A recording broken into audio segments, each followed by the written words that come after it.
This track goes on a bit, doesn't it? I'll be honest. I mean, it wasn't designed to be listened to over and over again forever. Let's there we go.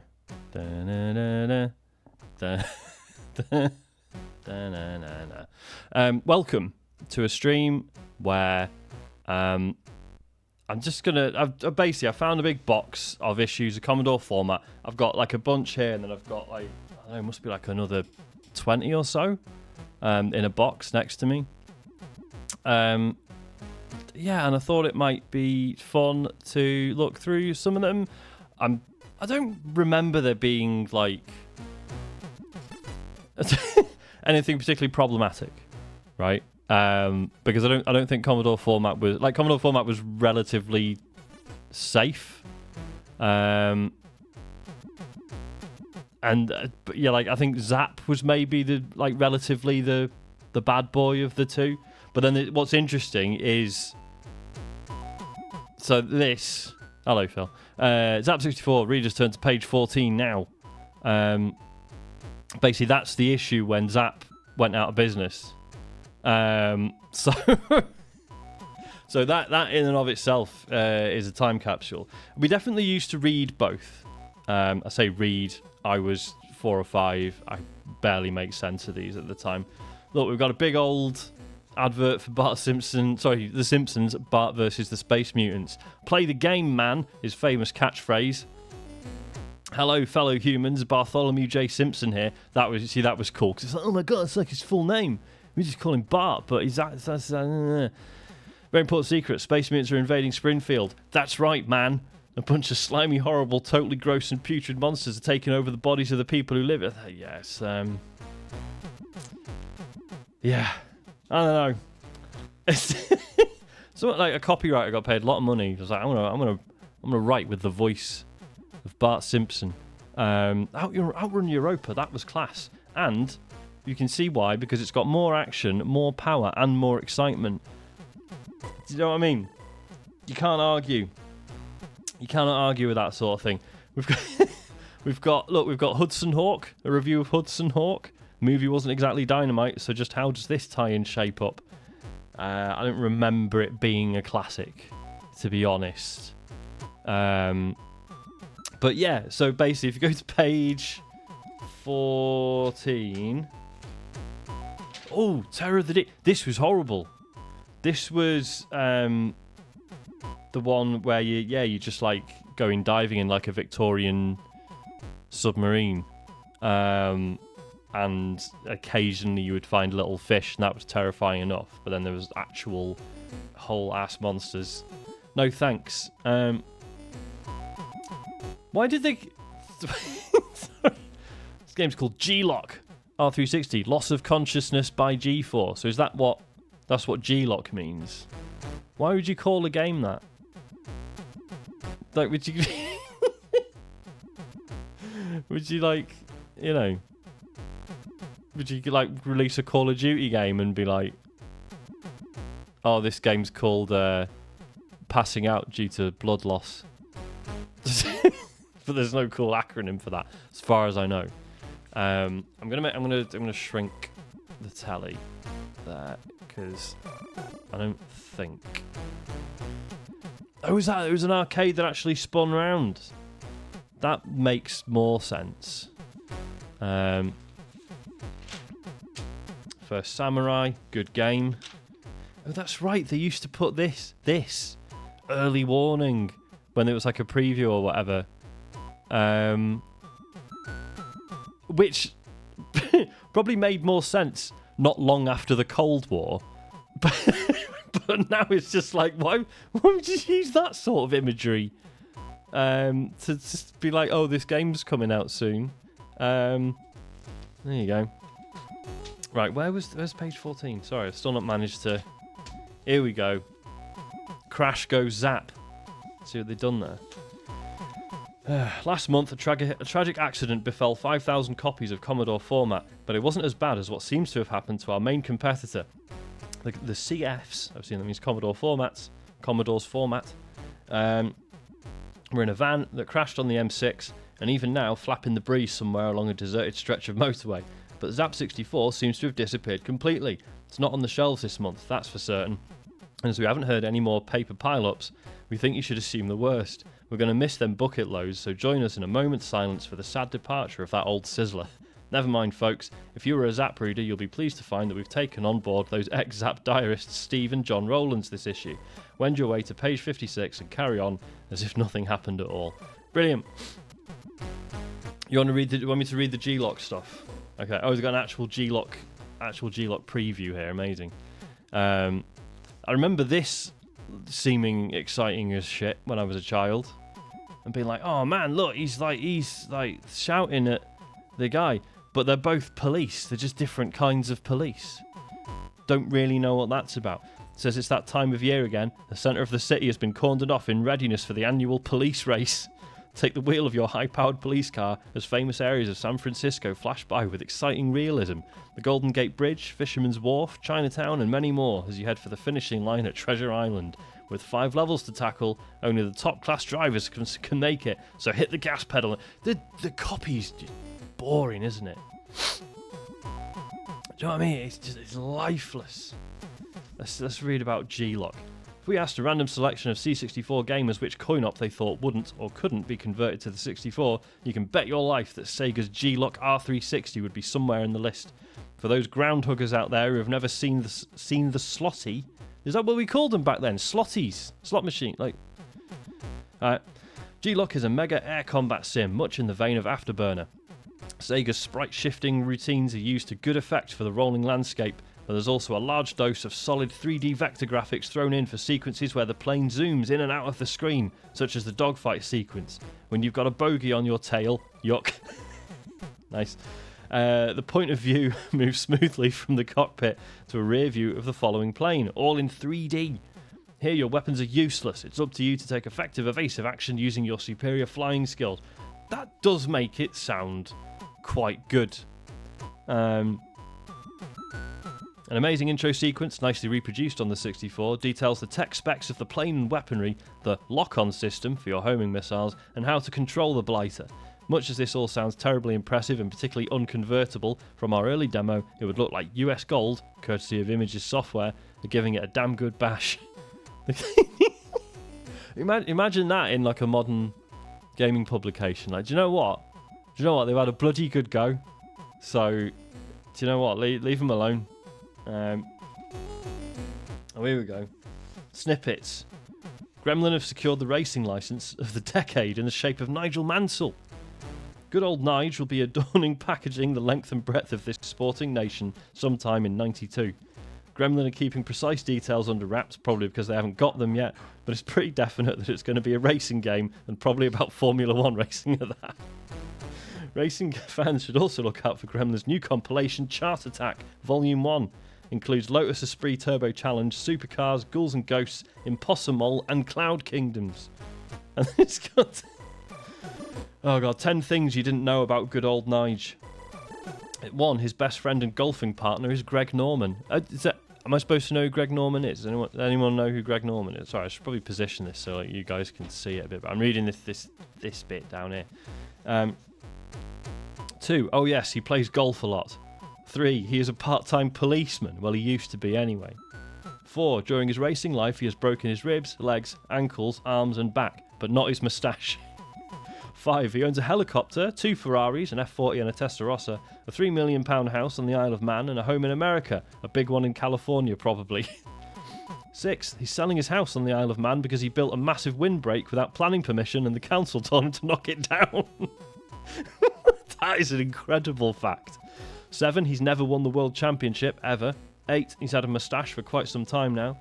9. The Italians call him Il Leon, the lion, for his gritty spirit and determination while behind the wheel of the Formula 1 Ferrari car. 10. The Brits call him Good Old Nige. I don't think they do. God, yeah, 3,091 money. That's a good point, Phil. Jesus, that would have been ludicrous. What else we got? So this is the early warning system. Again, Cold War, presumably lingering And actually, what year is this from? Does it say? Yeah, November 91. Sorry, that's... Oh, Christ, the auto exposure's gone absolutely nuts. Sorry. Yeah, November 1991. So... Oh, man, look at this. What the fuck is this? Sorry. We've got Price Buster. Okay, so that's just a shop, right? Fine. Fast 7-day delivery.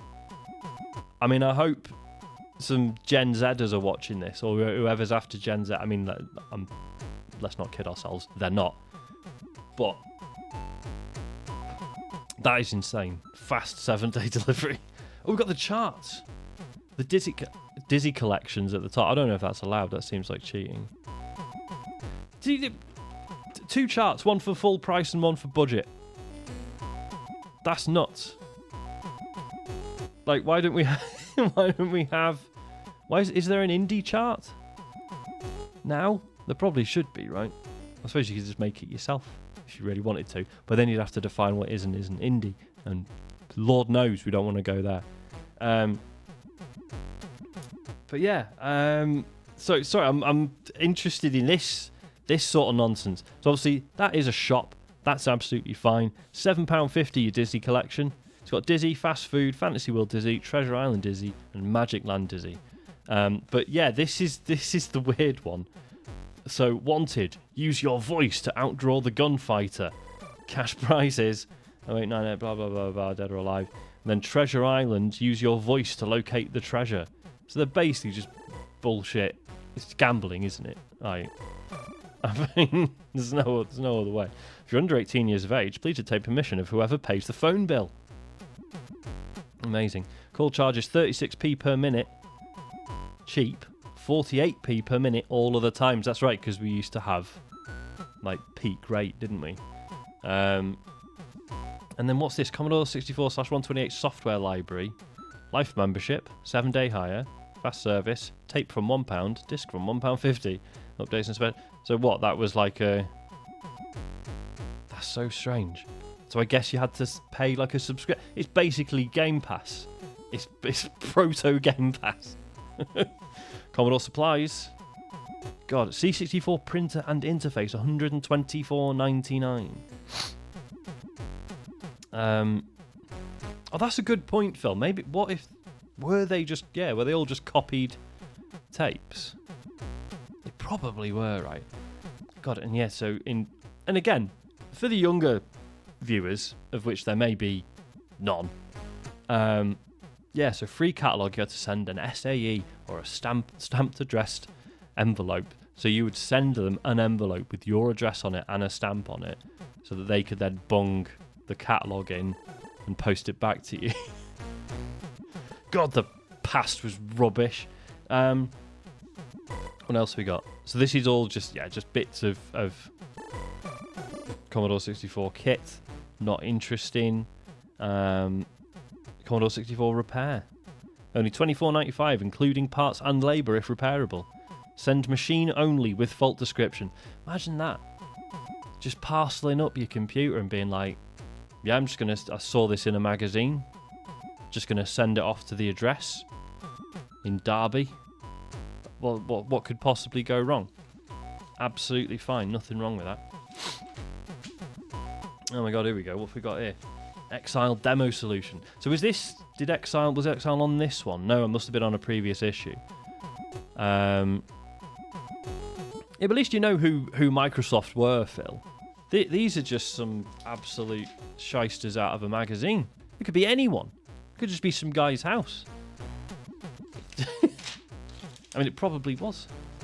So this is literally just telling you how to do like last issue's demo. Oh,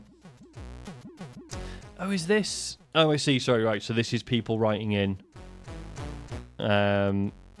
with tips and stuff, I guess. Sorry, I'm just... Oh, I see. Yeah, so here you got like Pokes. Do you remember Pokes? This is basically your proto like action replay sort of thing. So basically, because every variable in a game has like a memory address. So, and that's what these like 4-digit or 5-digit numbers were. They're physical bits of RAM in the machine. So you just go poke, So that's so for example, yeah. So I think these are all lives, right? Yeah, these says dig into these pokes for infinite lives. So basically, you're setting a value to like a fixed number, so you just couldn't die. What was cool with action replays is that they would read things. So even if you didn't know what those memory addresses were, you could use an action replay to find them, and then you write into a magazine and go, here you go, found the address for how to get infinite lives on Fantasy World Dizzy. God, they used to. I'm trying to remember how they used to do this stuff. I remember my understanding is it was a very tedious process of obviously getting screenshot after screenshot. Or have they like compiled these themselves? I think they have, yeah, because these aren't screenshots. These are just, yeah, they've made these up themselves, which was probably easier than actually getting screen grabs. So, which is absolutely crazy. New Zealand story, and these are actual maps, as far as I can tell. These aren't like recreations. I remember using this because there's no way we would have done the game otherwise. Yeah, absolutely bizarre. What is this? What's this? In a game where the hero is a small fluffy kiwi bird, it would be easy to think of your mission as a bit of a breeze. But as many of you have found out, saving all 20 of Tiki Kiwi's friends is about as easy as walking from Land's End to New Zealand in a straight line. That's because they're on different land masses. Trouble is, the thought of solving the whole game is making me feel sick. Now let me think, who's gullible enough to take on the hideous task for an insulting fee? Hello, Andy Roberts. Funny, I was just thinking, it's very good. Very good banter there. I mean, what the fuck is this? This game needs no explanation at all. All you need to get through is the maps, and you don't need level 1, it's easy. As for the rest, what? I assume if you play the game, there's a discernible... Oh, you see, there's the exit. There's a little exit block there.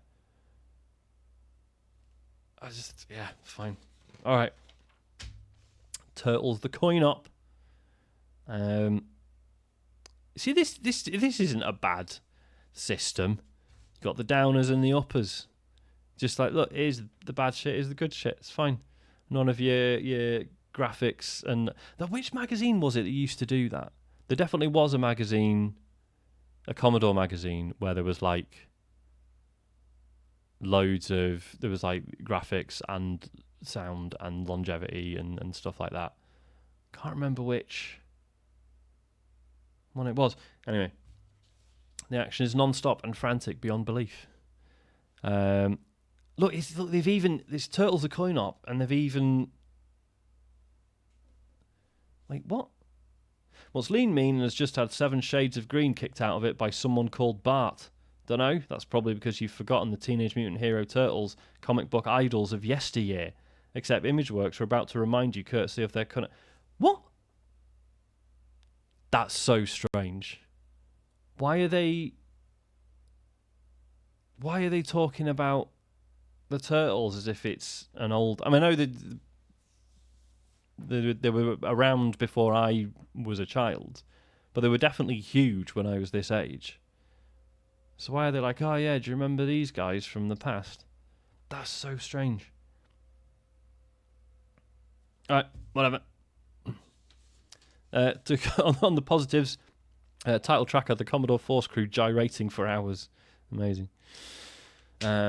Whoa. Smash TV. Superb. So that... Wait, is that an advert for... That's an advert just for the arcade. Oh, no. It is for the home versions. Although it was literally just an advert for the arcade. Robozone sounds good, but only got 32%. What was wrong with it? The first 2 levels are monotonous, too much wandering. There's some annoyingly poor collision detection. So collision detection was a term in 1991, probably well before that, to be fair. Only 3 shortish levels, no long-term challenge here. So the first 2 levels are monotonous, and there's only 3 levels. So that's not good, is it? Oh, what's this? Sorry, I'll go Bertha. Good to hear a bit of music from Creatures because it indirectly led to me meeting David Turners and getting on the Joypod train. I did the backing music for One Life Left's news section by sampling a tune from Creatures. One Life Left ended up inviting me to their Christmas meet in London, and I met David and Michael Fox. They told me about Joypod and immediately followed up with, "Don't listen to it, it's shit." Nice. Yeah, that's a fair assessment, to be fair. What else we got? Toki, which is a kart game, by the way. Why is Creatures 2 stopped? Yeah, sorry Phil, don't know what's going on there. If we go track G, and then if we go continuous play, it's supposed to just play through the lot, but it was not doing that. Toki gets an 86%. Look at that. How's that for some artwork? Jesus Christ.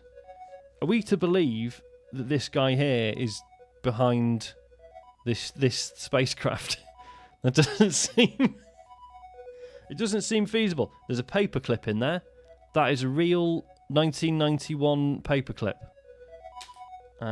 It's probably got some sort of ancient disease on it. What is Epic? It's just literally just called Epic. I don't remember this game. Legend is born, a supremely advanced one-man starfighter of awesome power and destructive capabilities that in the right hands will wreak havoc amongst intergalactic transgressors. That legend is Epic. Wow. We had, the only cartridge game we had was Shadow the Beast, which was a dreadful game. Banging soundtrack though. Speaking of which, this track's amazing. I'll turn it up.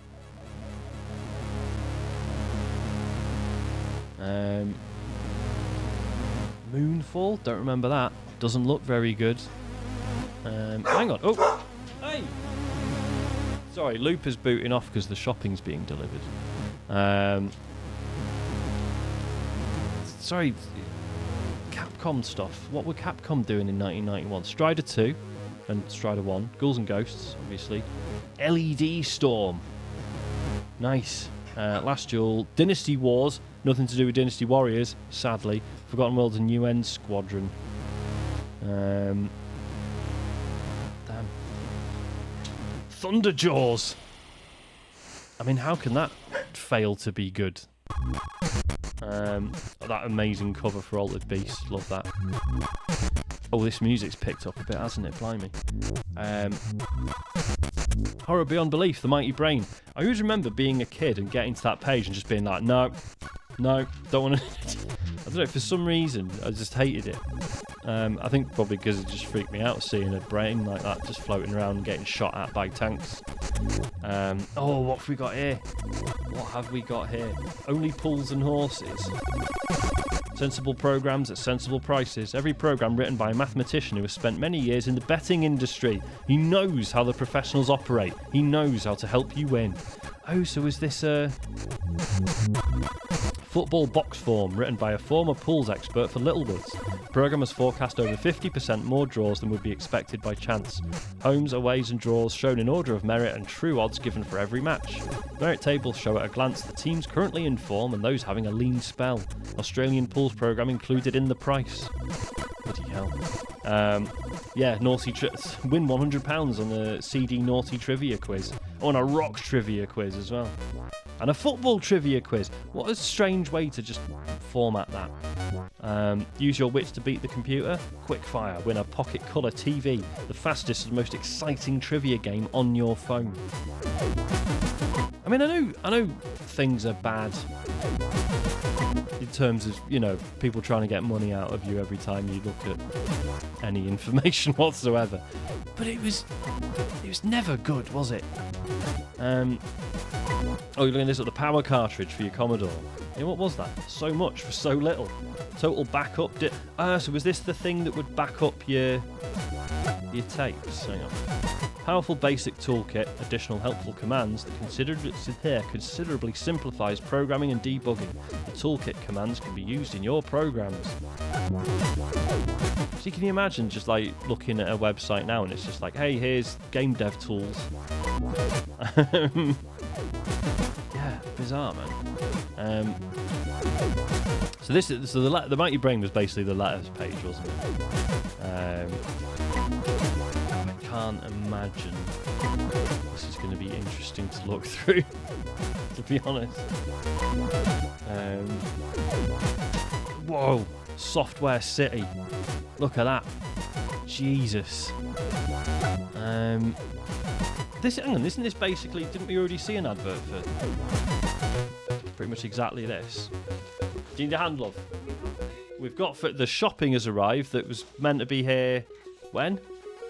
I was a cheapskate and I went for delivery between Yes. 6 a.m. and 10 p.m. Yes. And I thought, it's not going to be after 9 p.m. No. But it is. I don't know if any of you heard any of that. So basically, we got our shopping delivered from Asda, and to save some money, we went, we'll do the all day slot, and it's just arrived. It's fair dues. Where was the? Oh, so that was Price Buster, and yet it's very clearly really similar. There we go, Software City. It's the same. Is it not the same? No, look, the credit card hotline's different. So that one's 0902 and this one starts like 021. Yeah. Okay, they're fine, they're different. But just weird how they use the exact same layout, like individual games there, compilations there, order form in the bottom right. Bam, bam, bam, same. Weird. What's this? Sorry. Dear the Mighty Brain, 1, if you're so clever, why don't you solve some of the world's problems? Hey dude, it's not my planet. There you go. I'm going to start using that. Phil, I take your point. How else would you do the advert? I just feel like if a competitor was laying their advert out in one way, I would arbitrarily figure out another way to lay it out. Do you know what I mean? Oh god, here's how to program. Ongoing series of articles explaining basic programming for beginners. This month, Phil South put some colour on his screen, courtesy of a spectral sprite. And those of you who think your screen display is out of character, read on. I used to be able to do a bit of this as a kid, which is nuts, because I don't think I could be bothered now. But we didn't know any better then, did we? That was a complete MIDI stuff. Okay, so there's MIDI. I didn't know the C64 could do MIDI stuff. That's crazy. Presume it needs...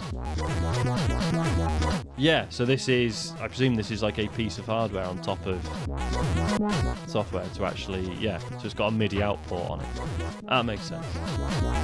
The Clyde Guide, welcome to our first instalment of the Creatures 2 diary, in which the Apex lads narrate the day-to-day trials and tribulations of coding a hopefully chart-topping C64 game.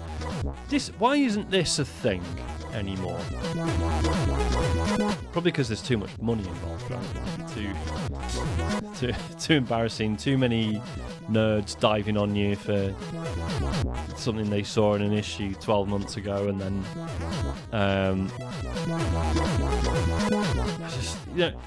because I remember like when Black and White was being made, like PC Zone I think had like the Lionhead diaries, and just like I don't know, like I know obviously we have like documentaries like after a game comes out, and then it'd be like Jeff Keighley's been around snooping around with his camera, but we never have. No one like documents and releases stuff as the thing is being made. I know they did with the Broken Age document, the Double Fine Adventure documentary, but that's it, right? It's usually film the thing first, then release it after the game's out. Whereas I think this sort of thing, and there will be reasons that they mostly don't do it, I think this sort of thing would be really interesting and helpful in terms of helping idiots understand how hard game dev is. I feel like this advert was in like every magazine I read as a child, and it's a mouse. It's just a mouse, I think. and there's a printer. £259 for a printer in 1991 money. That's, I don't even want to know. Don't even want to know. Oh god, here we go. Here's the action route. Oh god, there's all sorts of shit. Hang on. So this is more. Alright, so this is all Datel stuff. So that was the disk drive, which I never had or used a disk drive for the C64. I assume it was like a half decent sort of halfway house between tapes and cartridges. The data recorder, $29.99. Did it not always come with one? I suppose you could break it or whatever. 567 quid. Phil Ward, that's amazing. I mean, it was not worth having a printer, was it? There you go. Look, you can get a MIDI interface for 40 quid. Bargain. And it comes with free MIDI cables.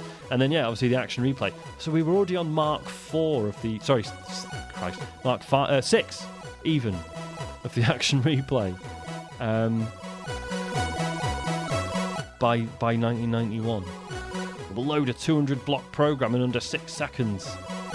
Oh, so is this... This isn't for... Oh, it is... Right, it is for cheating. It's an infinite lives generator. Automatic infinite lives. Very easy to use. Works with many programs. No user knowledge required.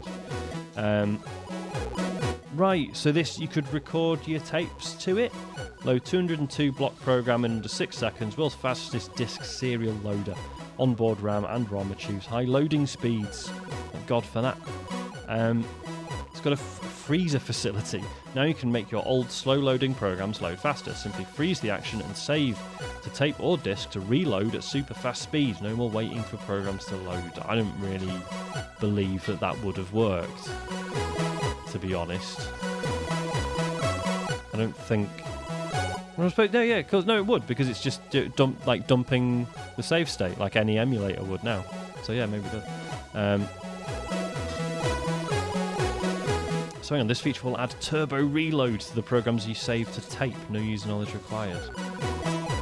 I don't understand how this... So does it let you store your... It doesn't let you store tape games on it, does it? No.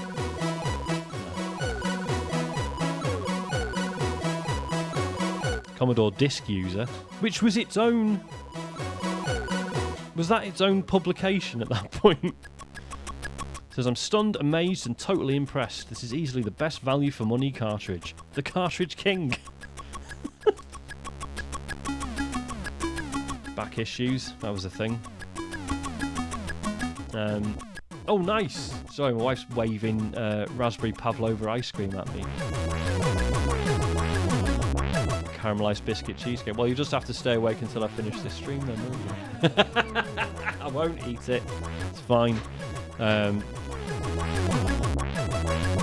Look, you get a gift when you subscribe to Commodore Format. You get a Power Play Cruiser. We had one of those. I'm pretty sure I hated it. It says this tough joystick can take the heaviest hammerings. It's our reviewer's choice. Make it yours too. The Power Play Cruiser features adjustable torque. Could you say the same for your best friend? What does that even mean? Oh my god. OCP Art Studio, comprehensive user-friendly art and design package, special version, dual cassette and disc, comes without mouse, sells for an amazing $22.99. Or you could just get Speedball 2. Play Cruiser is a very good drag name, yeah. Speedball 2, control teams like Brutal Deluxe in the ultimate sport, blood-curdling action for 1 or 2 players. Earn this game a cork. Oh, that's right, because if it got over 90%, it was a corker. We should bring that back. I'm going to start doing that on the show. Cassette version only, by the way. This I love this stuff. You have to cut that out, because to this day, when I get something off the internet, my mum will say, "Oh, did you send off for that?" And it like rips a time hole in my head, because I'm like, "Oh yeah, it's just this. You used to have to do this. You would cut the little slip out of the magazine and then fill it in and post it with a check." God's sake. I mean, this is just... Yeah, of course I've got the audio ducking on. I should probably turn the music down, actually. I turned it up for there was one absolute banger. But yeah. Sorry. With an Amiga, a 20 meg hard disk. Can you imagine that? 20 megabytes. And a massive 37-inch TV monitor. That would have been absolutely class, to be fair. Sorry. So this is just a premium rate phone line that you phone up and do what? This has got to be the biggest Amiga competition there has ever been. Not only are we giving you the chance to win an Amiga 500 complete with 20 meg hard disk and joystick, but you'll also receive this enormous Mitsubishi 37-inch television. This will give your Amiga gigantic games graphics. What? What? This will give your Amiga... Does it mean you give your Amiga gigantic games graphics? But you can use it as a normal stereo TV too. The price of this little lot would be £4,000, but we're giving you the chance to win it all. Call 0898224888 now. Or you can win the gruesome Predator mask by calling a slightly different number.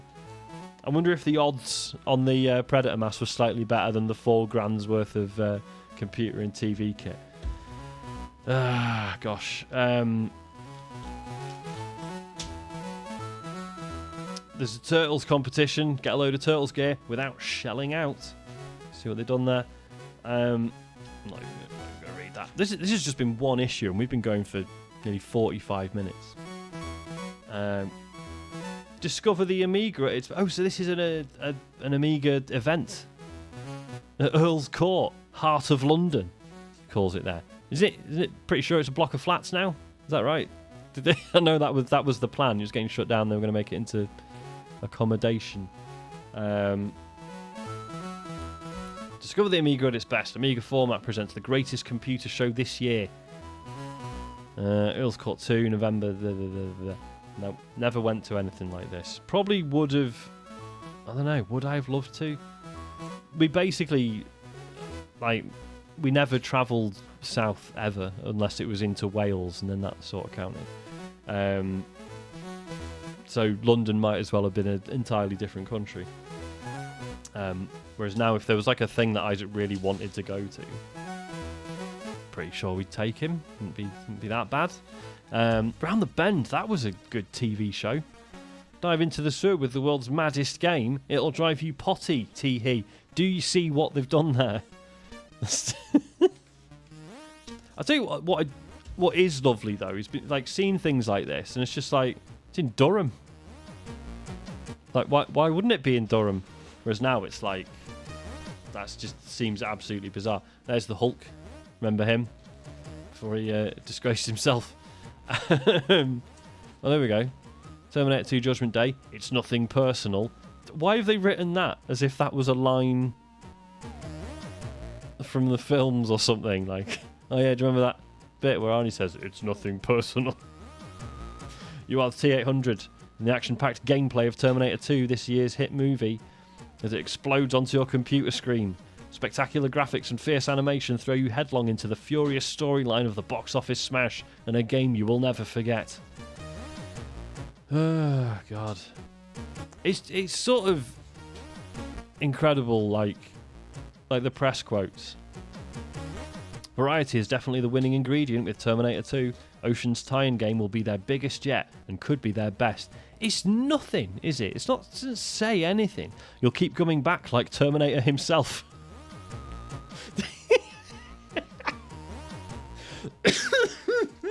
Again, it's his famous catchphrase. I'll keep coming back. Good gameplay will attract and absorb you.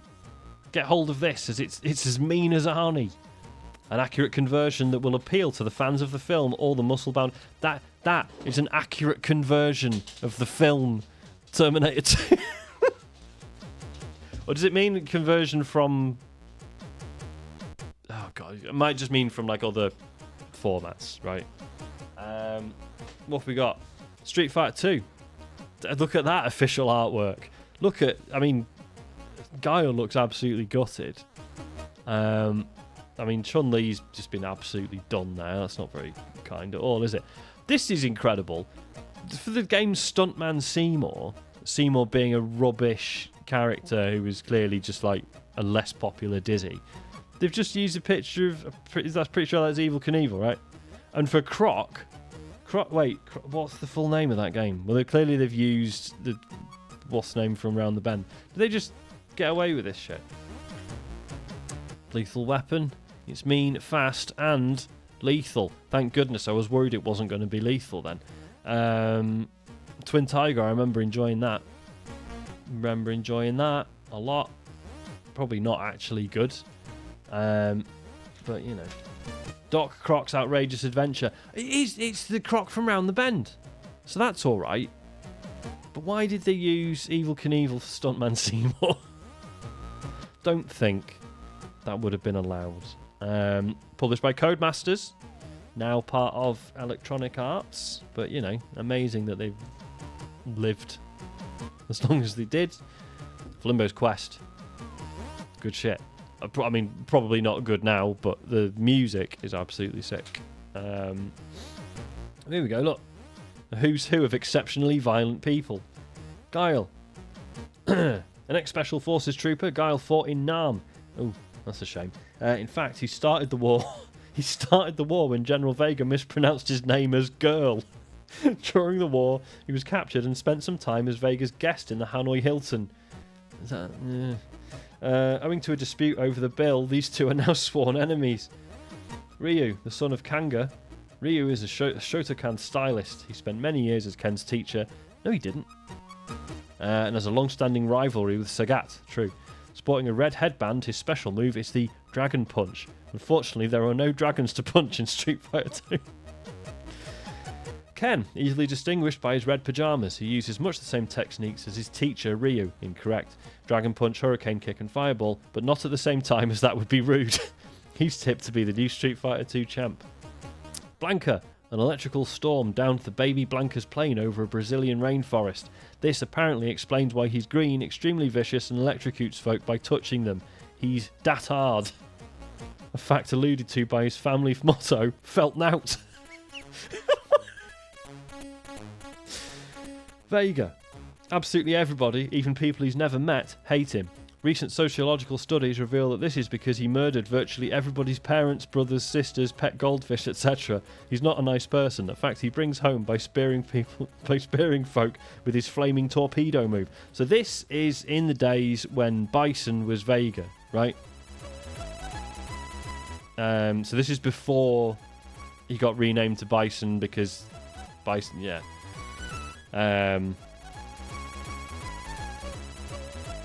Yeah, because it was literally because, yeah, it was a reference to Mike Tyson, wasn't it? And then Mike Tyson got done for sexual assault, which people just seem to gloss over these days.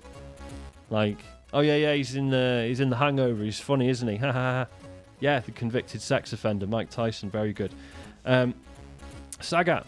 This guy is like a TIE fighter. Sorry, this guy is a TIE fighter, which is much like a TIE fighter, T-I-E, only he can't swoop over the Death Star. He can, however, confuse it with his Tiger Uppercut. He learned this little doozy after being smacked in by Ryu. That's correct. M. Bison, a world champion who lost his title through women and booze. I don't think that's how it works, is it? His main asset is sheer physical strength, brute force and muscle, so don't mess with him unless you're dead tough, have an army of lawyers and a sympathetic jury. What's... Whatever.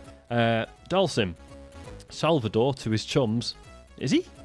Is a priest with an attitude. It means if you pop in for confession, he beats the living daylights out of you.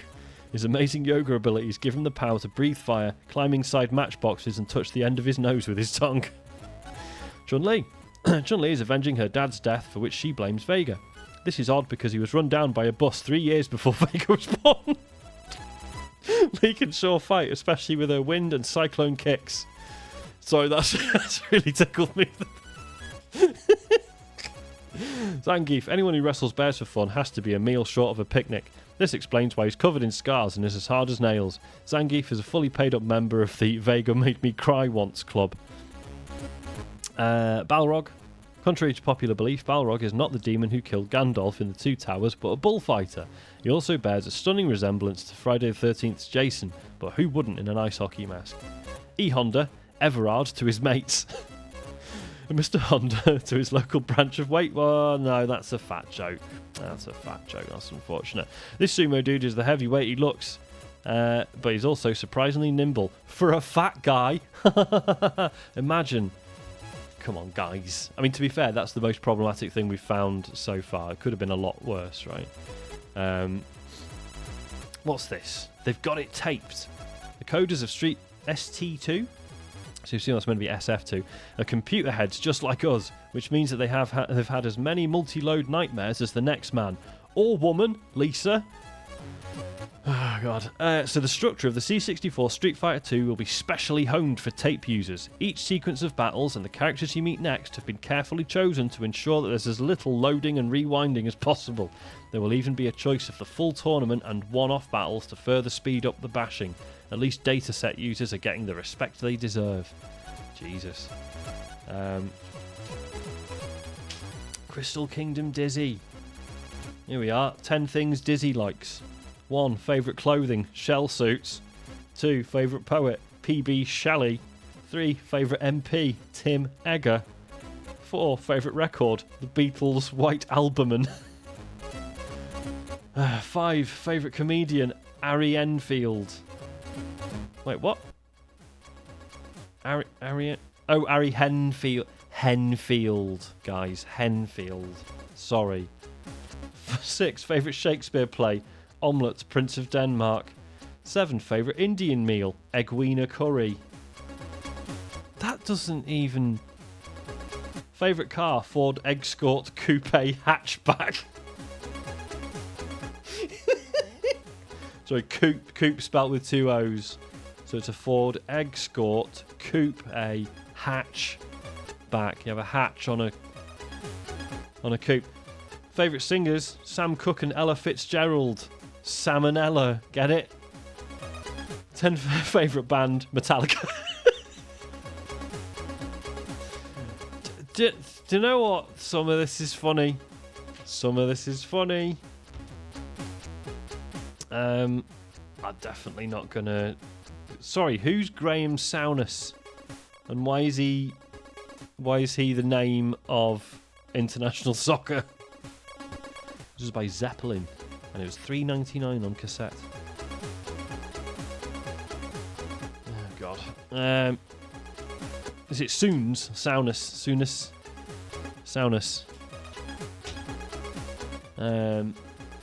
This weird thing again. The charts, although apparently we can't be arsed with full price and budget this time. Arnie was a game that was good, I remember it. Says he's still there, more tenacious than a limpet superglued to a sticky bun. Arnie clings onto the top spot for the 349th month, or does it just seem that way? Arnie was good. But it was really strange because it had nothing to do with Arnold Schwarzenegger. But it was just got a game about a soldier man, so he's called Arnie. What else we got? Stag the Slug. You can go on the spikes, mate. Super play. Like this, because this is insane to me. Because when's this issue from? So this is from November '92. So we've skipped forward 1 year with this issue, and like, I was reading this magazine and playing this shit when the fucking Super Nintendo existed. And I mean, I think I might have been poor as a child. Hey, Warhammer, remember that? I'm joking, still going and it's bigger than ever, and with good reason. DJ Puff, this was a good game. This was another Codemasters platformer, which I remember enjoying a lot. Probably hasn't held up that particularly well. But it was a Codemasters platformer, but for some reason I think there was only ever one DJ Puff game I don't know why he was a DJ, other than he was collecting his records. That was the story. Story. I'm doing the story. Yeah, he'd lost all his records and he was trying to get them back so he can carry on being a DJ. You know.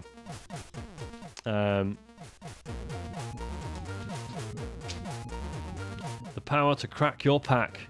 Infinite lives, infinite... Oh, so these were the cheats for the games that came with the magazine. I mean, I do really miss cover mounts. Like, it was unbelievable value. Like, the fact that you'd pay, like, what was it, $1.99 for the mag?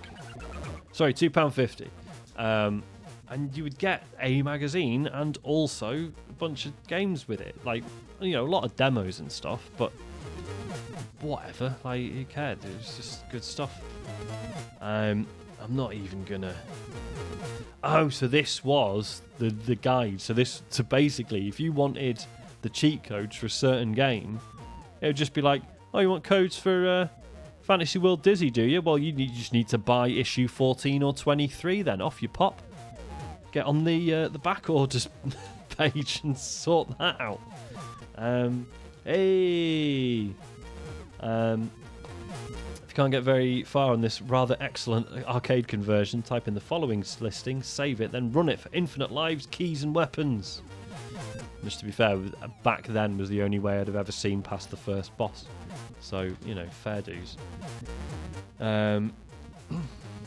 Samaritan's... Oh, this is when people wrote in and then would supply cheats and stuff. Power play. What's power play? Is this just where they actually... Oh, this is where they just reviewed stuff. Oh, cheers, Phil, doing the conversion. So this magazine would be £5.25 now, which I think with some free full games and some demos and stuff is pretty good, given that there was no other way to get demos back then. Stuntman Seymour. I mean, who invented that and was like, yeah, good character, let's go. What's going on in this corner here? Party on, programming dudes. Here's a picture of Reflective Designs, the guys that created Stuntman Seymour. Don't ask us why they're dancing with each other. On the left is Duncan Scott, boss of the outfit and accomplished programmer.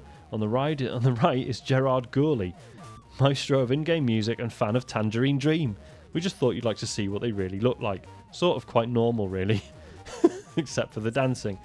Oh, and there's so much work for Reflective Designs, they're looking to expand their operation. So if you want to be part of this crazy dancing team, just call 0274... What? But they won't have just anybody. You'll have to be a good coder, computer musician, or graphics bod. If you think you can make the grade, why not give them a ring?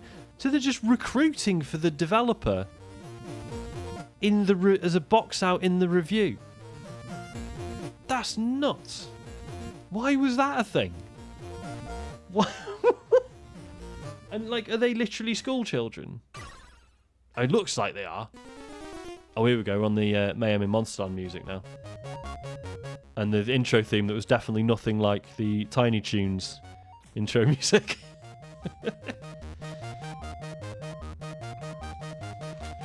Whoa. I might put that up. I might put that up on my wall. I'll put it, if I put it up like on, and I can't see because I haven't got my usual camera on, but put it up on my pinboard. Super All Stars. Oh, this is so they would review like a compilation, even though they've probably already they've individually reviewed the games. CJ in the USA, classic. Oh no, Gary's here. Yes, that's not just Blanca. That's the whole cast from Street Fighter 2. For some reason, in this picture, it looks like. Let me just put it the right way. This makes it look like Dalsim and Zangief are fighting everyone else. Oh, and Blanca's pointing at everyone and going, look at that. Look at Ken's junk. Also, there's a fireball just kind of flying in. Yeah, that's what Chun-Li looked like, for sure. You missed me going through all the character bios for Street Fighter 2, Gary. It was a good time. Isn't that... Why do I feel like that? Why do I feel like I recognise that from like some other box art or something? And it's not from the men pointing meme, although it should be. I might have to scan that and like cut that out and just put it in other things. Right, what's next? What's next? Mighty Brain. She adores it. Abigail Hampson, 17.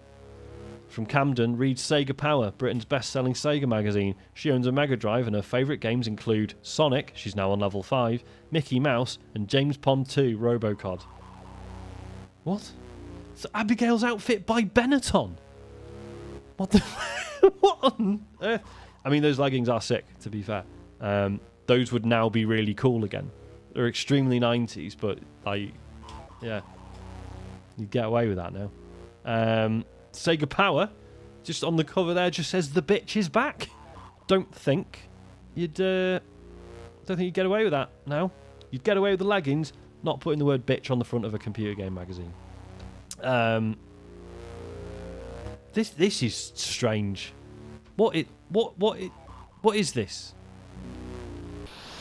Why is it just here's someone who likes the magazine, and here's the favourite games by the magazine? That's so odd. So odd. Is that Stuart Campbell? Oh my god, it actually is. It actually is fucking Stuart Campbell. Awful turf prick. Stuart Campbell with his stupid fucking haircut. Jesus Christ. I mean, fair play to the guy for his consistent branding and that I actually recognised him from that picture. But yeah, it's because it's yeah. Under the pretense of producing Amiga Power, the Clan Campbell is secretly reassembling in Bath, ready for the battle to re-establish Scottish independence. What the fuck? 1992. Sorry, for those who don't know, Stuart Campbell's awful, awful man. Used to write for Amiga Power and a bunch of other stuff. He's a dreadful transphobe. And on top of that, he's also a massive campaigner for Scottish independence. Which... fuck me. Wow. I mean, I know it's just, coincidence. But yeah. Not gonna read these. Oh no, I thought that does say read this. I mean, it's not. It's just a list of games, guys. You're not gonna... Oh, what's this? Club Light. The new club. For C64 and 128 owners on a monthly chock-full double-sided disc.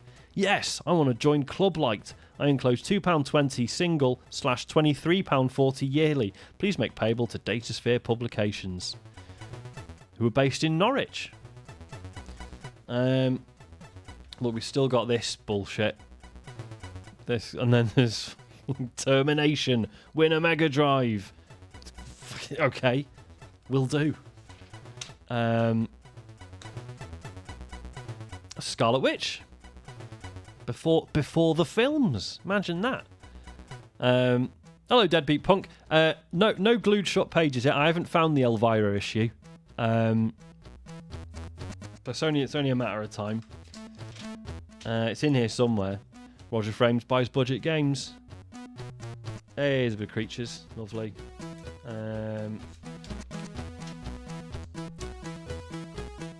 This song's a tune. An advert for Mountain Biking UK. Win a Cannondale worth £925. Lovely. Yeah, sorry. My dad used to read Mountain Biking UK religiously, and it's why we used to... they used to have the Mint Sauce comics that were amazing. I would still love like a massive like Mint Sauce print one day. Just really beautiful comics with like weird bits of poetry written around them and stuff. And yeah. Sorry. This man is Ian Stewart. His job is managing director of Gremlin Graphics. He's also the first computer industry insider to go face-to-face, answering questions set by the most feared of interrogators, you, the CF readers. Shorties. Ian, do you have a Lotus? No, I don't have a Lotus at the moment. Personally, what's your favourite game? My favourite game at the moment is Zool on the Amiga. Sorry, but I'm being honest. How many people work for Gremlin? We have about 20 people on the management team and 45 people on the programming team. We also use lots of freelance programmers who work out of house. What's Gremlin's address? Our address... What? What?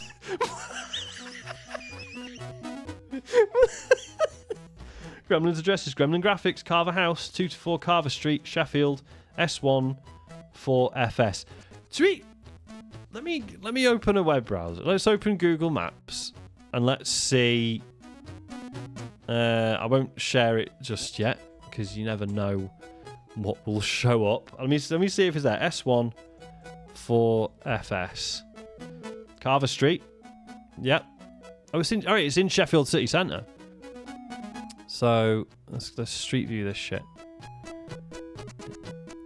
So somewhere down here, let me add a window capture.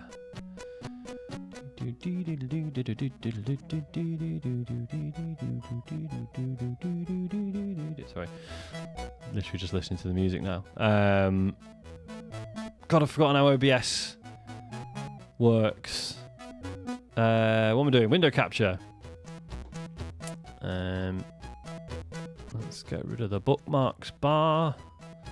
Window capture 3. There we go. Oh Christ, that's a bit big. Let's shrink that. Let's just put it there. So hang on. So that's 6 Carver Street, 2 Carver Street. So it must have been. What was the name of the? Yeah, Carver House. That's it. That's where Gremlin were based. Presumably not anymore. Crack the code, take on a real challenge. I don't think I want to. Thanks. Next door to Pop World. I mean, I don't know why I'm that surprised. Like, obviously, buildings survive for a long time. Whereabouts is this? This doesn't look a million miles from where TCGS Con was. As if I'm going to be able to just like find my way there. Just clicking around. This looks familiar. Kind of. No, it's nowhere near here. Interesting thought though. I'll minimise that for now.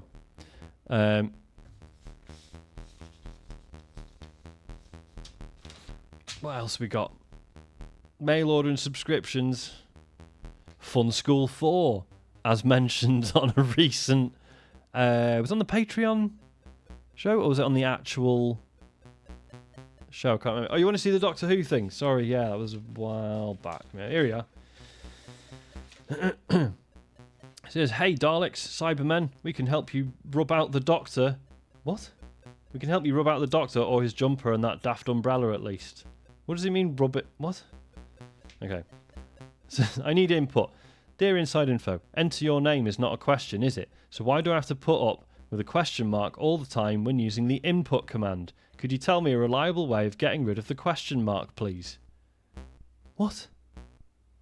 I certainly can. Actually, there are quite a few ways that you can get rid of the infamous question mark. One of them, which I must confess isn't the simplest, is to do the following.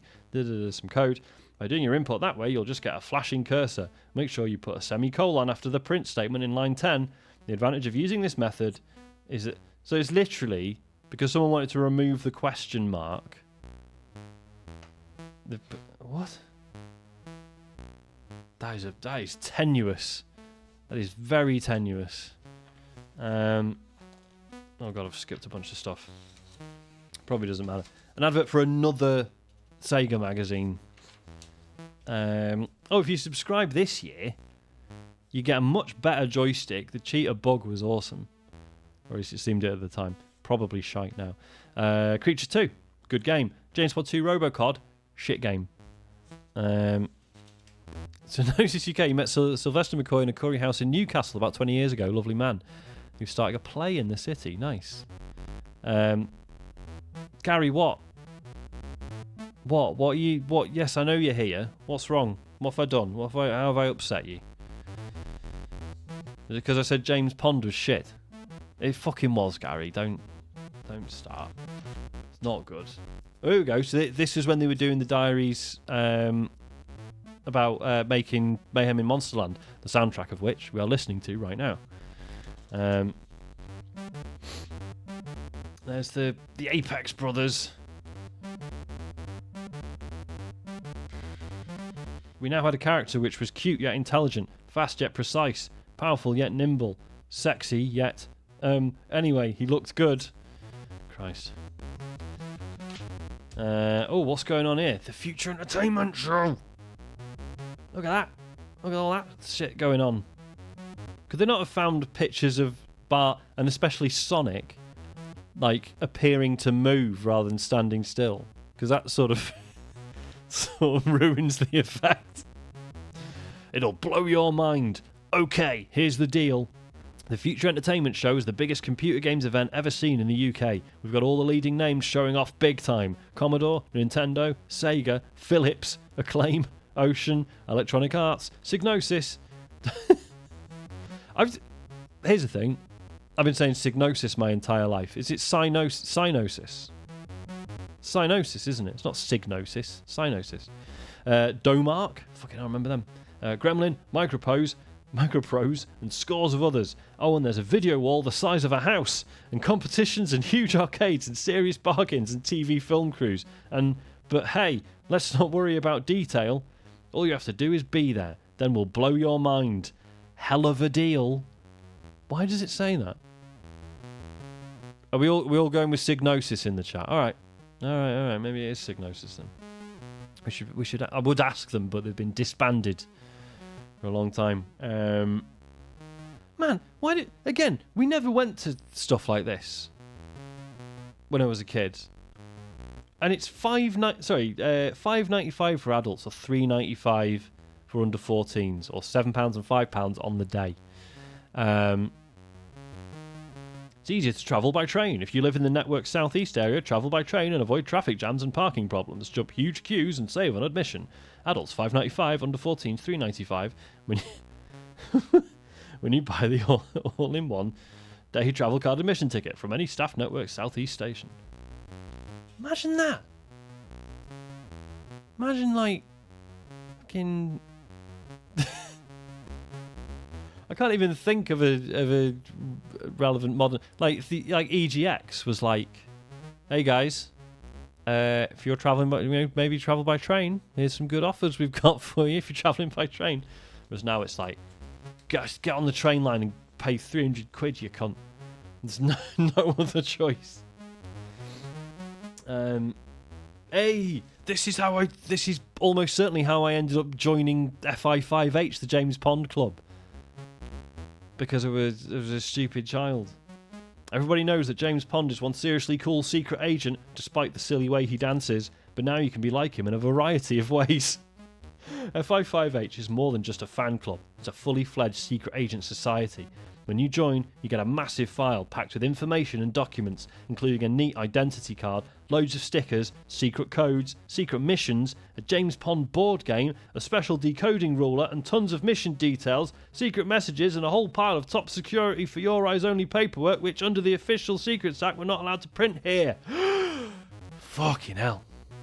What a sentence. I should say where it says Official Secrets Act, they've done fish in italics. It's very good, that. Joining FI5H is far more than just subscribing to a newsletter. It kind of is that, though. You can swap the codes with your friends, carry out the missions supplied, and generally indulge in lots of spy-type activities. The way to get the most out of the club is by joining with a couple of friends. This is how they get you. And if you can recruit them, you've completed the first mission. I remember desperately trying to convince my friends to sign up, and none of them were interested. There are dead classy competitions to enter, plus offers on James Pond sweatshirts, t-shirts, caps, and other wear gear. What a strange... Whatever. Yes, FI5H is not just a club, it's a way of life, and you do get tons of interactive, high-quality stuff in your secret dossier. To join FI5H and help the struggle against the evil spy master, Dr. Maybe, send off a recruitment form. You have to be vetted, you see, to and close an SAE to speed up the whole process. It costs $8.95, but you get a massive amount of stuff, and you do remain a member until 1994. FI5H competition. Owing to a Stalinistic purge at FI5H HQ, 5 vacancies for secret agents have become available to CF readers. 5 lucky winners prepared to sign the official Secrets Act. See, in the ocean. Will be sent the full FI5H documentation, membership numbers, and everything else. There are also 50 posters of Robocod for 50 runners-up. Good, that's one each, Ed. All you have to do is answer this question, set for CF exclusively by Interpol. The winners will be chosen by a variation of Russian roulette, which involves Roger frames, 5 water pistols, and a 50p piece. Please read the question carefully. It will biodegrade in 5 years. What was the name of the book by Peter Wright that was banned by the British government? Oh, I don't know. Is that potentially problematic? Send your answers on a postcard to Now This One's a Bit Tougher, Commodore Format, Monmouth Street, Bath, blah, blah, blah, blah. Christ. So there was literally just, there was just a whole feature about different clubs you could join. And I remember reading that and being like, Mom, I need to join this. Oh, Spy Catcher was the book. Oh, okay. It's the Daytel advert. Hasn't changed in a year. So, well done, Daytel. These are all the mad joysticks. Oh, yeah, that was actually like Batman Animated Series one. Amazing. Or Batman the Cartoon, as they've put there. The recent start of a new Batman cartoon on ITV on Saturday morning that was on Scratchy & Co. Oh, Mark Spate, R.I.P. Batman on ITV on Saturday morning has meant that loads of people are becoming fans of the original fellow, as well as Michael Keaton's obviously popular Dark Knight. Under that no-nonsense exterior, Batman has 8 directional controls, a highly sensitive fire button, and is strong enough to withstand a serious amount of punishment. And it does look amazingly like the one in the cartoon, or so I'm told. You don't expect me to see up that early at the weekend, do you? I mean, this is mad. Surely none of these were comfortable to use. Boxing Manager 2. Oh, that's a grim picture to include in your children's magazine, isn't it? Bloody hell. Popeye 3. Jesus. Sorry. So we've got the baddies. Popeye goes up against some fairly unusual folks in this game. Pods like 1. Alien. Straight from John Hurt's stomach. This fellow is strong but not particularly fast. It's possible to kick him pretty severely too. 2. Vantag.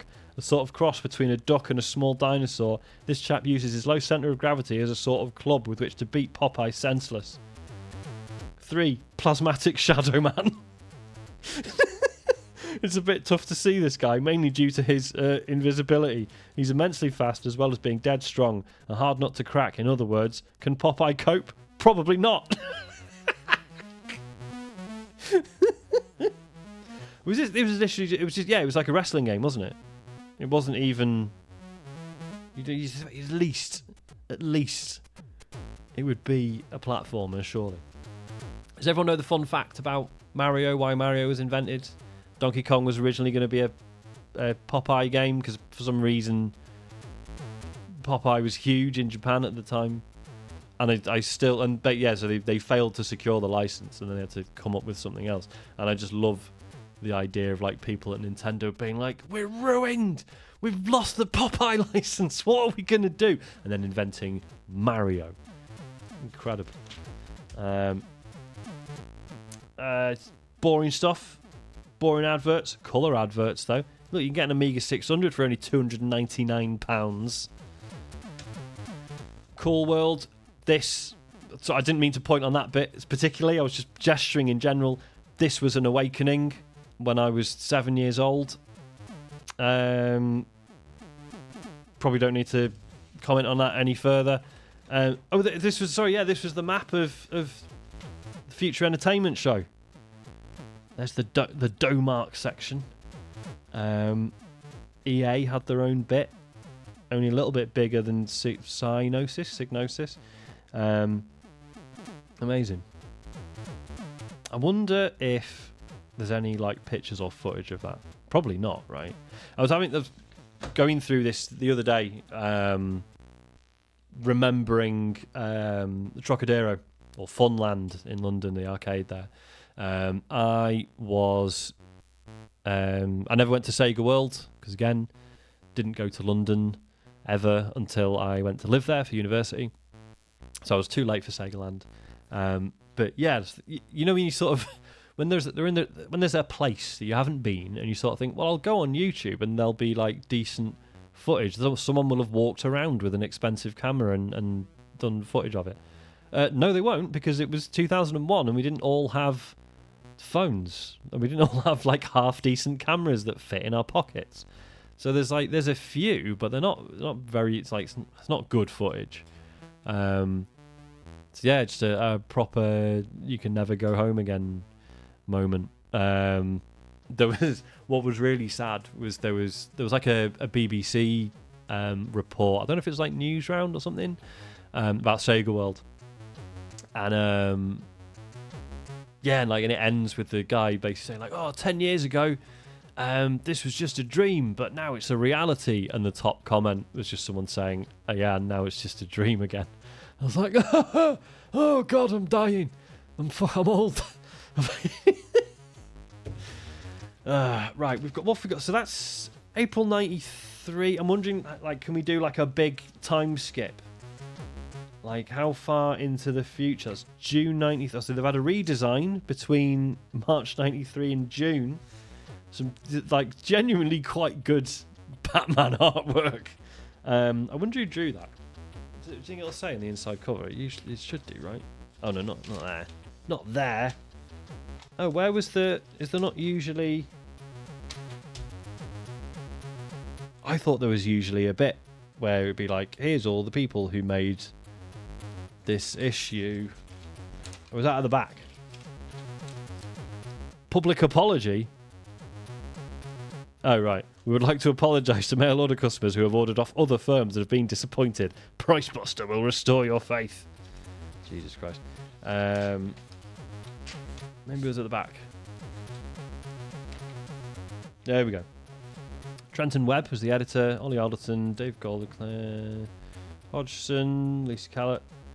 I was just wondering, are there going to be any names here that I actually know?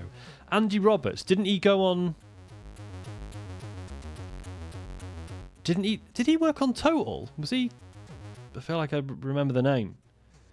Music by Dave Axel Rose Robinson. Cover artwork, Paul Kidby. Name doesn't ring any bells. But still. Yeah, good bit of Batman artwork. Let me have a look through the box. I'll show you the box. It's in pretty bad condition. It's also wet on the bottom. I don't know why that is. That's a worry. Paul Kidby did the Discworld cover. I mean, it fits, right? There's styles, right? So here's the box. Let me just get them all out. Oh god, I think there's a dead spider on the bottom of this. I hope it's dead. It's gone now anyway, wherever it was. So god, that's issue 7. So that's back in the past. Commodore Format, Heaven and Hell, we reveal the best and worst. Because this was towards the end, wasn't it? So when was this from? I don't think it says, does it? Am I being thick? Oh, sorry, yeah, March 94. Okay. So, March 1994. So we're a year away. No, we're not. What am I talking about? Yeah.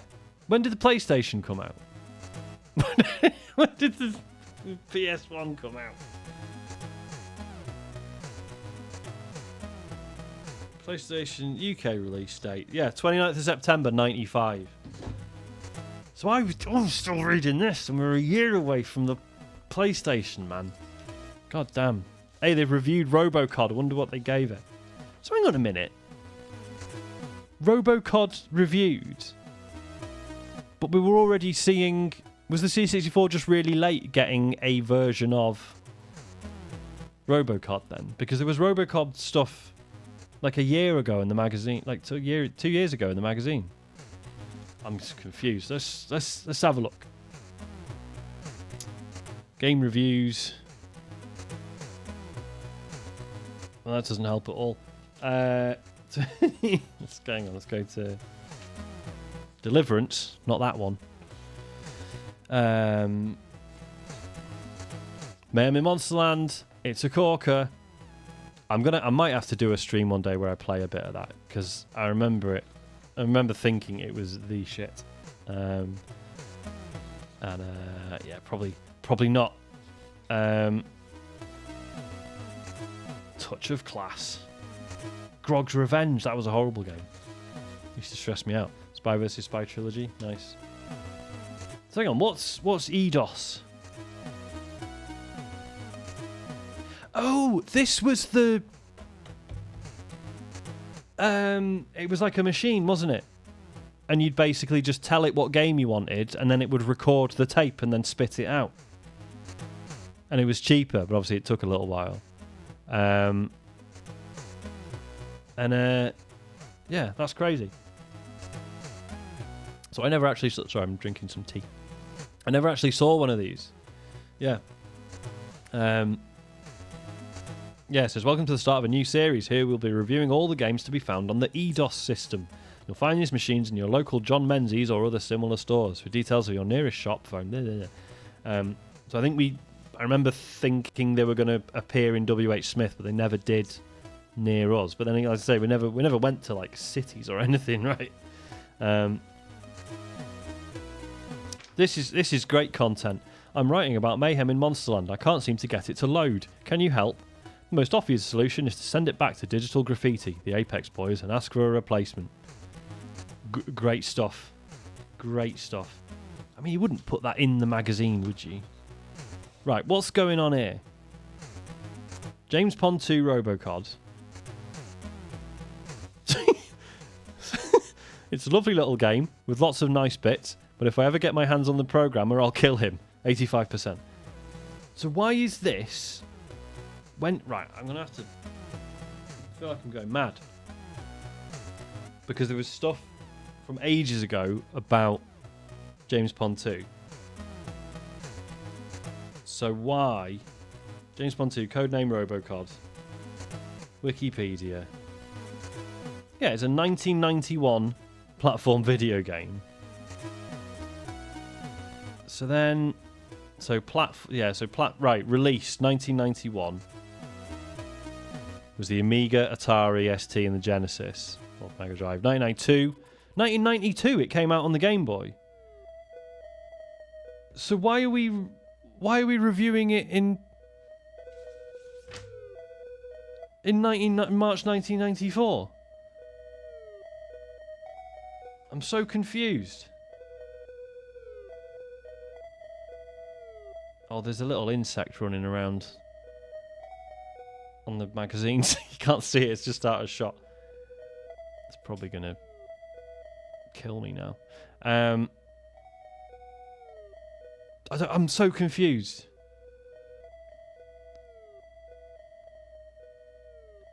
He's mean, he's green, he's part machine. Right, I'm tall, I'm fat, I don't play tat. Quite frankly, it's going to take a lot more than a jumped-up cyberfish to impress me as far as the final mark is concerned. This is just another cutesy platform where I'll have to have serious words with a few friends of mine in some very dark corners of some very rough pubs. I don't get it. I don't understand why this has been reviewed again. Is it because it like went budget or something? Like it got a budget release? Is that what the power tested bit is? It doesn't say, does it? Where's what page was it? 23. No, it doesn't say. Oh, is it? Hang on. So it says classic games. Not all old games are naff. In fact, the stuff you're playing today owes its very existence to some of the early pioneering games. But that's a separate like feature, right? That's on page 16. So yeah, we already. Yeah, it was before the. Yeah, so that's different. Really strange. Like, oh yeah, it's just review an old ass game again. Uh-oh. I mean, what the hell's going on here? This is people trying to make stuff with a Yeah, like some art software, right? Whatever. Cheats and how to use them. SOS Dizzy. It's all the same stuff. Seymour Goes to Hollywood. Listomania Pokerama. Nobby the Aardvark. Yeah, look, see how you can see where they've stitched together the screenshots. Lovely stuff. Scepter of Baghdad.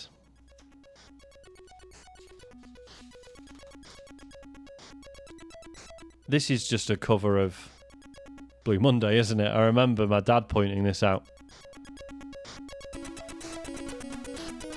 It's good though, so fuck it. It's a jam. Getting one of these, and you've got to get a copy of this, the Amiga Format Beginner's Guide. It's an Amiga Format special, and it's on sale Thursday, January the 6th. Yeah, right, whatever. Back issues, Super NES mags. Oh yeah, yeah, so there was a public domain section. Amazing. Uncle Dave's Biorama for sale.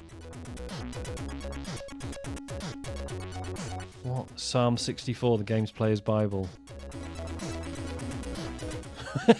It's said by many that religion was just a way of controlling the masses. Whether this was true or not, it was certainly very good at it. Stand aside then for the next set of commandments. Sorry. Oh, no, just spotted some mild homophobia, so I won't be reading that. So was that... I was sure that was the last issue, or it was certainly towards the end. So that's March 94. What else have we got? When was this? October 93. Elvira. Oh dear. Tips out for the lads. Very good. Very funny. Very, very good stuff. When was that? That was 91.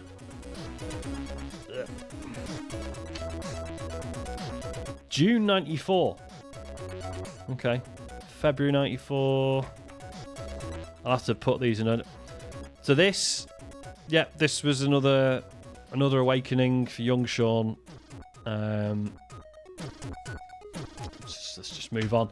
Oh, what's this? What is this? Oh, oh shit, there's other stuff in here. There's a Nintendo magazine. And then it's just more Commodore stuff. Never mind.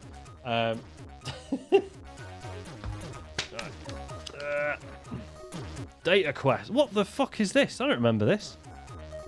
Set up your own computer database and use it to store data from your Quest fact files. Select your own data if you wish, or follow the computer projects to be included at regular intervals, providing you with additional I think this is something someone must have just given us. I mean, that is cool. And it's got some hands going.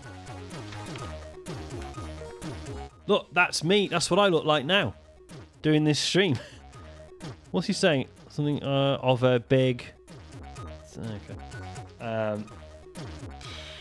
Right, we'll never go near that again. So we got Nintendo Magazine System, which is still a weird name. I'm pretty sure there'll be bits cut out of this because I used to stick stuff all over my my books in high school. Anyone here that we might still know? Sean White, presumably not the snowboarder/skateboarder.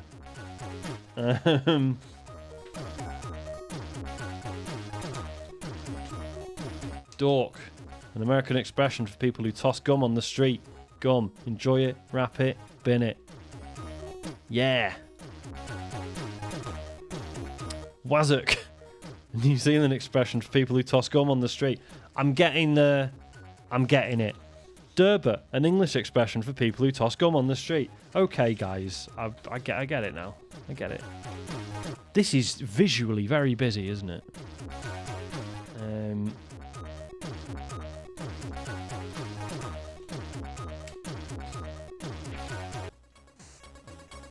What is going on? Why is there...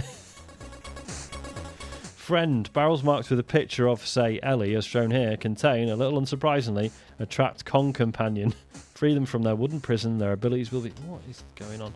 Right, let's keep it C64 for now. We're getting sidetracked. Okay, so we've got more old Commodore formats. Hey, some Space Marines. Including women Space Marines, which I believe actual Warhammer didn't acknowledge until a lot later than this. But maybe not, though. Don't have the Quest magazines now, but still have the tape with the basic program. It is not a good database program. Cool.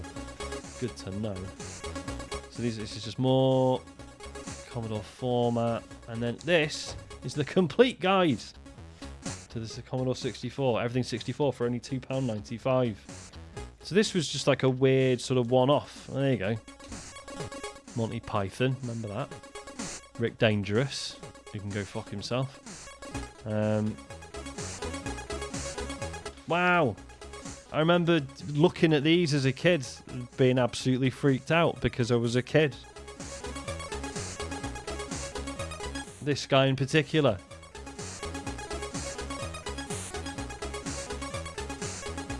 Wheels of Fire, the ultimate driving compilation.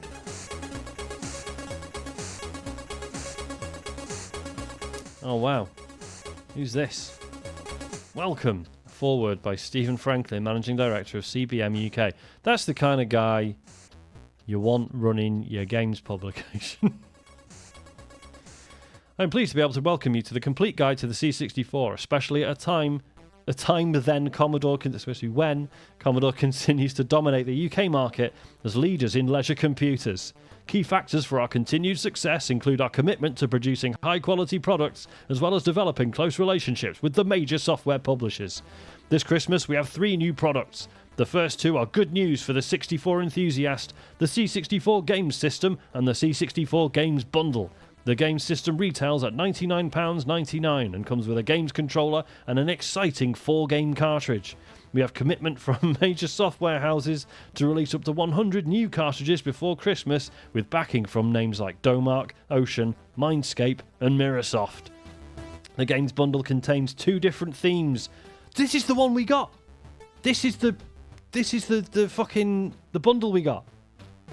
Night Moves, which contains 4 Ocean games, and Mindbenders, which is a compilation of 4 Domark games. The new bundle for the Amiga 500 is Screen Gems. This pack comes complete with Days of Thunder, Back to the Future 2, Shadow of the Beast 2, and Deluxe Paint 2. 1990 has proved an exciting year for us, and plans for 1991 and beyond will continue to place us ahead of the game. Along with our new consoles and C64 packs, probably one of the most exciting developments we are involved in is the launch of CDTV. CDTV, Commodore Dynamic Total Vision, will be the first of a very new type of domestic entertainment to hit the streets, where users will be able to call up video images, text and graphics, and stereo audio through a simple remote control unit. The Christmas lineup and CDTV all bodes well for the continuing success of Commodore, and what can be further testament to our success than a new magazine dedicated to one of our products. I'd like to take this opportunity to welcome the complete guide to the C64 and wish it every success in the future. It's just a one-off magazine, mate, that you've paid for, and that we apparently... I guess we must have bought this because we were getting the thing, right? Oh, what's going on here? We must have cut something out of that because we thought it was cool. Firefly. Again. Don't know if it holds up, but I remember the music is absolutely sick. Bit of Last Ninja. I don't think these are C64 screenshots somehow. So basically we must have got this because obviously Mum and Dad were buying their first ever computer. So obviously you're just gonna want to know what's up, right? We got that Batman game, it was shite. New York Warriors. Nothing to do with The Warriors, the film, though they've tried their best. The year 2014. New York is lost to organised crime. Only a valiant few remain loyal to law and order. They are the Warriors. What? No, they're not. The Warriors aren't loyal to law and order. You, as the warrior, Have to fight your way through the streets to save New York using an awesome array of devastating weapons. If you fail, New York will be destroyed by a nuclear device planted in the World Trade Center. You must not fail. I mean, that's just... This is an absolute bop, by the way. We all enjoying this music? I'm going to turn it up a bit. It's fucking class.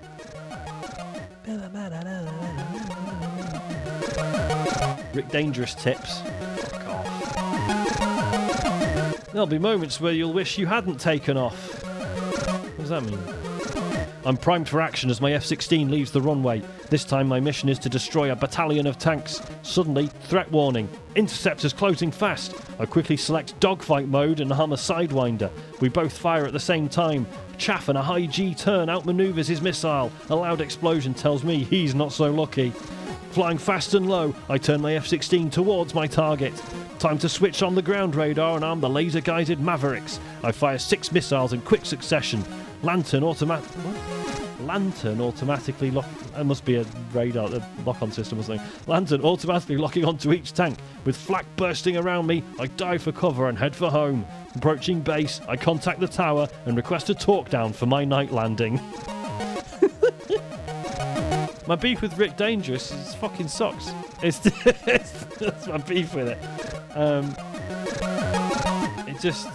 It's just all hazards that you can't foresee until they get you, and then you just have to go, right, okay, I'll avoid that next time then. Just more the Daytel ads, man. They do not change. Oh, what's this? Hurrah, it's the time for the lovely software directory. Hurrah indeed. Slap Fight. One of the original vertically scrolling pick up the extra weapons type shoot 'em ups, which spawned thousands of imitators. Slap Fight doesn't stand the test of time particularly well. In the effort to make everything bigger and better, programmers have outdone it on almost every level. If you're after the original, it's still worth a blast at this bargain price. You just said it was shit. Whatever. I remember Zamzara being class. I remember the character being like really well animated. Oh, it just says he's an ugly devil, this chap Zamzara. Like some sort of intergalactic mercenary with a face like a prune and a body like an underdeveloped alien. But he's hard as nails, and his adventures in this game are as exciting as anything you could expect to find on a budget label. Cool. Paradroid. Paradroid, good shit. This is literally just loads of games. I'm pretty sure we did just read this like over and over. Because what else were you going to do? Like, so strange. 64 games in 1 second. There we see it's a cartridge thing. Badlands. Shadow of the Beast. These are literally just photographs of screens. Because how else would you do it? Colditz. I remember we tried to play that. Couldn't make head and a tail of it. Rubicon. Seem to remember that being cool. Yeah.